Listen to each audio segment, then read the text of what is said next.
ધીમે ધીમે સમાજનું સંખ્યાબળ ઘટતું જાય છે. આ વિશે ક્યારે ચર્ચા કરીએ છીએ? તમારી કારોબારી કે જનરલ મિટિંગની અંદર પણ હું માનું છું સાહેબ ત્યાં સુધી આની ચર્ચા નહીં થઈ હોય, કારણ કે સમાજનું સંખ્યાબળ ઘટે છે અને સંખ્યાબળ જ્યારે ઘટે છે ત્યારે ઓટોમેટિક એ સામાજિક તાકાત ઘટે છે અને સામાજિક તાકાત ઘટે છે ને ત્યારે રાજકીય શક્તિ પણ ઘટી જાય છે. રાજકીય શક્તિ ઘટે એટલે ઓટોમેટિક તમારી સનાતની શક્તિ ઘટે અને ધીમે ધીમે ધીમે તમે તમારા અસ્તિત્વ માટે પણ લડવું પડે એ પરિસ્થિતિનું નિર્માણ થાય છે. ભ્રૂણ હત્યાનું દૂષણ આપણા સમાજની અંદર ઘણું મોટું ચાલ્યું.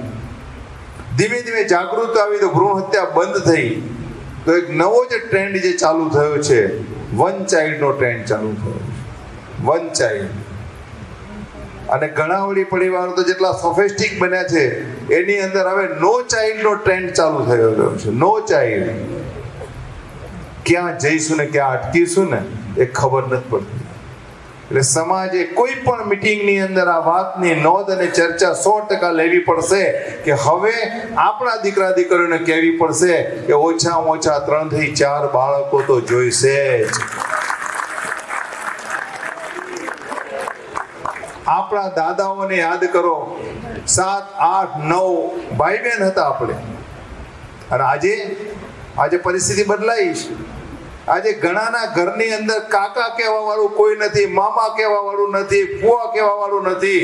આવનારા દિવસો એ પણ આવી શકે કે બજારની અંદર બોર્ડ લાગતા હશે કે અહીંયા તમને ભાડેથી કાકા મળશે ને અહીંયા ભાડેથી મામા મળશે.